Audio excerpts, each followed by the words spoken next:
When you think of Unilever as a company, I'm saying we are a company which is delivers household products across the world. We have 2.5 billion people who use our products across the world every day.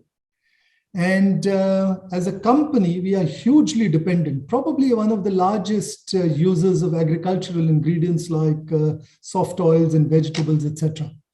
So if that's the business that you are in, it's easy to see why a reliable, resilient source of supply is so crucial for our future. But it is also easy to see that why a prosperous society is so important for our business. One addresses the source of supply, and the other is about having a source of demand where people are growing, they're affluent, they want to progress, and therefore meaningful users of our products. When you take these two together, it's easy again for us to see that unless we integrate sustainability at the heart of what we do, we will not have a future. Wonderful. That's why we called out a strategy which said that we have to find a model of growth which will de-link growth with the adverse effects on the environment and relink it with positive social good. That's the mission that we had for ourselves. And we wanted to demonstrate that such a company which we want to be famous for being the world leaders in sustainability, is not just a sustainable company, that this model can deliver exceptional financial outcomes as well. It's only when you do both will it inspire other businesses and to follow this path and create a new model in the business world. So that's what we were out to do. And over the last 10 years, because of the reasons I described, we've worked hard to integrate this into our business. In fact, we started off having a sustainability strategy and a business strategy. And we felt that probably that wasn't appropriate. Till we are able to demonstrate that sustainability drives business outcomes, frankly, it won't be embedded sufficiently and it won't stay the course. And therefore, our strategy now has 3 pillars of sustainability which are integrated. So first, we aspire to improve the health of the planet as one leg of what we want to do. The second is we want to improve the health of people, health, well-being, confidence of people. And the third is we want to create a world which is fairer and more inclusive. And underneath all of this are a series of commitments and actions that we have called out, linked to all how our brands will deploy them and linked to how we will bring them to our people and make this a source of advantage going forward. That is absolutely fantastic because it resonates very well with meaning what the world needs. And irrespective of what other companies are doing, I think your leadership role to make other companies follow you will be critical. But equally, without meaning to be disrespectful for the work and going ahead, what would you do for things like plastic soup and all the plastic that has accumulated in the oceans over the years? Not all responsible for you, but all of us as users of plastic. We have contributed hugely on that. Is there any kind of mitigation that we should be responsible for, and should we be participating in that too? Oh, absolutely. I think all of us have to take responsibility for our actions. As a company, we made some bold commitments when it comes to things like plastic. We want all our ingredients to have recyclable plastics. We want to reduce the amount of virgin plastic that we use. More importantly, we want to be in a position where we are collecting more, at least as much plastic as we are putting out into the environment. Wonderful. We believe plastic per se is not bad, as long as it stays in the economy and doesn't get into the oceans. Plastic is a wonderful material, provided it is managed properly. So in order to do all of this, and by the way, all the goals that I talked about are time bound in terms of the commitments that we've called out. And to do this, we have a 3-pronged strategy, which is less plastic, better plastic, and no plastic. So there are many initiatives that we've got to try and find ways by which we will use less plastic or better plastic, as in recyclable plastic, or even ideas that will eliminate the need for plastic. And that's the work that we are on. No, that's again, take a country like India, where plastic sachets and the load that we have in the environment, there are big issues. And those are not easy issues to solve for, because some of that plastic is not recyclable because it's multi-layer, cannot be handled properly, etc. Technologies don't exist. So we've been investing both in terms of technologies which can do that and finding solutions to make them more sustainable. And even in a place like India, this year, we would have collected more plastic from the environment than we have put in. So it just gives you a sense of the sorts of actions that we are taking. Excellent. What do you do with the collected plastic? Because that's an equally important issue, because it does leave a lot of residue waste. And even if you incinerate it, as in many cases people do, I think that's a big issue. And most people who are actually recycling it back to make plastic are also finding it non very profitable. Quite right. Business. There are several models. Incineration is the most easy and obvious one. It solves some problem, but doesn't eliminate the totality of the issue that we are dealing with. Yeah. And therefore, there are different forms of dealing with plastic. Chemical recycling, mechanical recycling methods that we've got. We've ourselves come up with new technologies that have been around, which we've put into the public domain, which we've been piloting to try and demonstrate what works at a small scale can actually work at a large scale. Not all issues have been solved. Economics of this recycling is an issue, but work is going on in several countries like India, countries like Indonesia, where we are figuring out how to make this work. The larger point I would make in all of this is,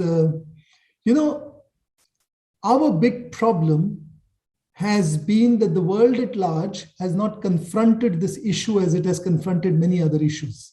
The world at large has not recognized the fact that they have been using nature capital and not accounting for it. The fact that we have been happy to measure produce capital and productivity improvements as those are the only things measured in the common metric of progress that we've used, which is GDP progress. GDP progress wholly ignores the fact that while growing our economy, we have been depreciating natural capital. That's not put in place. Now, why do I say this? I say this because I am convinced that as people start becoming aware of the risks associated with our business model, and we get a common framework for understanding nature-related risks in our business, in our economy, human ingenuity will come to bear and apply itself on solutions which will address this, just like human ingenuity has addressed many other problems when the spotlight was put on it. Right. So that's how I think about this. No, I think it's brilliant, because one of the things that we mooted, and we've got interviews with leaders in India and across the world, is that a very interesting thing has come about. We've recommended to the government that the Prime Minister should be actually standing in front of the nation and saying, these are our natural assets, these are our ecological assets, this is how much we've gained on this. This includes fossilized fuels, etc., and this is what we've lost. And now our finance minister will present the finance budget. And the finance minister then says, this is our social budget, which is ecological, education budget. And then the minister stands up and says, this is our healthcare budget. So we've recommended a series of actually budgeting mechanisms, which actually has social dimensioning of management of the country. It's a very tall order, but we've actually got a buy-in both from the PMO and from Niti Aayog. And in an interview like this with Amitabh Kant, which I'll forward you because it's of use, he completely agrees with what we are doing. And what you said resonates so well, because unless you have the asset management, because we are only doing GDP growth, right? So what you said resonates well with the recommendation that the Prime Minister talks about state of the nation in terms of its assets. The good, bad, depreciating. Let me try and give you another dimension why I think this measurement can be transformational. Yes. You see, the reality is that economy and nature are intertwined. They are Yes. integrated. Most people don't acknowledge it. Yes. Nature capital is not fully priced in. Market prices don't take that into account. Perfect. Visualize when that happens. Yes. We recognize the fact that almost half, or a little over half, of the global economy or the GDP is dependent on nature, highly dependent or moderately dependent. 44 trillion. Yeah? 44 trillion. Now, imagine that you had a way by which we could measure what we are doing with nature. Imagine that it became visible to everyone that we are consuming at the rate of 1.7 times the resources that this planet has, that we are depleting our future. Yeah. And if that were to happen, for many, many businesses, industry sectors, it will become visible and obvious to everyone that you have no future because you will not have a secure source from nature if you keep depleting it at the rate which you're depleting. Now think about it.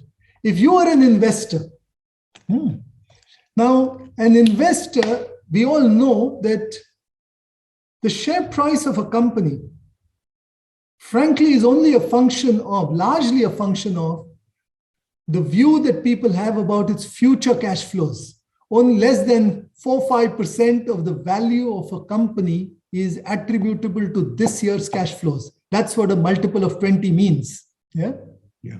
Now, if people, because of this visibility and because of the integrated nature of reporting, we started realizing that some companies will not have a future if they don't do anything. It will start getting reflected in how financial markets, investors, etc., will start responding to this. Money will start flowing differently. It will force different sets of actions. Companies will start acting differently to address what will be a very, very visible risk, without which, frankly, they won't have a business, they won't have a value because they don't have a future. So well said. And I know that we can carry on the subject for long.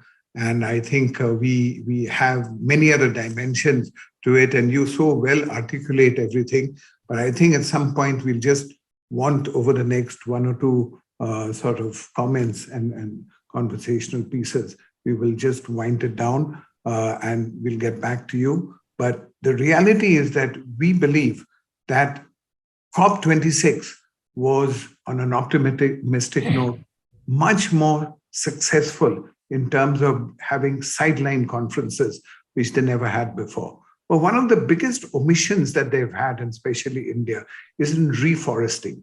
And I think, unless people understand the value of reforesting as against monocultures of growing just teak forests and doing biodiversity management, we will not be able to actually restore the planet in a sizable way. Professor Partha Dasgupta, recently in Cambridge, who is from Bangladesh, he's done a fantastic series of books. It's called The Economics of Biodiversity.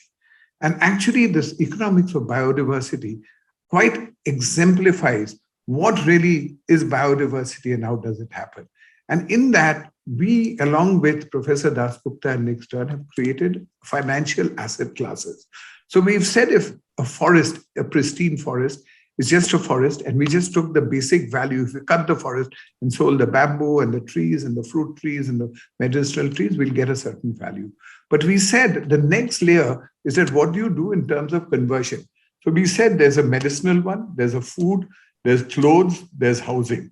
So we said these were the 4 asset classes on top of the top asset class called the forest asset class. So then you have the value addition piece. And the last piece we have is ecosystem services, which goes often unattended and not valued. For example, what happens to soil? What happens to earth? What happens to productivity of the soil? What happens to the air? What happens to pollination? So Walmart, there's a very interesting study to show that on the last bit, that if the bee was killed, if there was no more bees in the world, 26% of Walmart, directly or indirectly, would absolutely disappear. So directly linked with ecology, now they are beginning to talk of very relevant parts of ecosystem services, like the bee as an example, to say how that would deplete the long-term future, adding into the point of what you talked about, cash flows and discounted cash flows being actually the value of the company, present value, or for the future. So I think that really resonates. How do you react to this three-model financial analysis? No, I can only applaud all the work which is going on. I think much is needed. And I know we can all get a little dejected that the pace of progress is insufficient, but I want to leave everyone with a slightly positive, optimistic note. I think we are beginning to see signs where people are coming together. There is this task force for nature-related financial disclosure, which has come into place, just like the task force for climate-related financial disclosure started 5-6 years ago. This has come into place. There is next year, everyone's coming together, different governments are coming together to sign the biodiversity commitment, like what happened in the Paris Agreement on climate. That's likely to happen next year. Yeah, so I think events are happening. Probably 5-6 years after the focus of the world went on to climate and greenhouse gas emissions, etc., but the work is happening. And I think as awareness, visibility, and the comprehensive understanding of what is an infinitely more complex subject than just the understanding of greenhouse gas and its impact, which is easy to measure, easy to track, etc. This is much more multidimensional and complex. I feel that once this is understood, I think people will make progress. And let's also not forget, this is not just risk mitigation. If you have nature positive strategies built in, it contributes enormously to job creation in the economy. There was a study done which showed, World Economic Forum study, which showed, I think just under 400 million jobs can be created and over 10 trillion added to the global economy by 2030. Now that's massive. So it's a matter of time. And in that, I would compliment people like you and the Balipara Foundation and everyone else who is taking the time and effort to put a spotlight on this issue and educate people and bring around a comprehensive understanding. This is a complex subject, multidimensional. But frankly, if you solve for this, you will also solve for the climate challenge that you're talking about. This is the bigger picture. In fact, I didn't bring that about, I think in the conversation, I think a lot of compliments to you. Firstly, thank you for your time, Nitin. We've been a bit not so fair by chasing you down. But I thought everything that you said will go down so well to all our people. And this is going on national telecast too. So I think we will show you what we are going to share. But I think thank you, Unilever, for also supporting us and believing in us from the time I met Paul Polman. He said the support, small as it may be, has been great, but he encouraged us. And we have now gone on a path to plant 100 million natural assets. That means we've done 5 million trees. We'll just call it trees for the time being. But it is biodiversity that we are doing as resulting in trees. We've done 5 million. We're going off to 100. It's the biggest ever project in the Eastern Himalayas. We've also actually been able to segregate the Eastern Himalayas, and we're focusing on Bangladesh. And next year, the Naturenomics Forum is 10 years of Balipara, 50 years of Bangladesh. We are actually having it in Bangladesh in December 5th, 6th, and 7th in Bangladesh. We've got Bhutan, we've got Nepal, we've got Bangladesh and Myanmar and the northeastern states as part of this Eastern Himalayan. And we've forgotten about borders. And recently we had what is called the Ecological Diplomacy Task Force. What does that mean? And etc. If you watch part of the ENHF, you'll see it. We've got world diplomats actually participating in that, including ex-foreign secretaries and current foreign secretaries. So your support and guidance would be very helpful because we're working together. It's the same thing. And rightly, as you said, it's a real high note for me to hear it, that actually, if you don't have ecology in the center of your business, there's no point in saying that two sides of the same coin. Ecology is the center, everything else around it is the right and optimistic note. And well done, Unilever, for doing what you've done and so well articulating this, Nitin. Thank you. Thank you. Thank you. And all the very best to you, Ranjan. Thank you. Thank you, Nitin.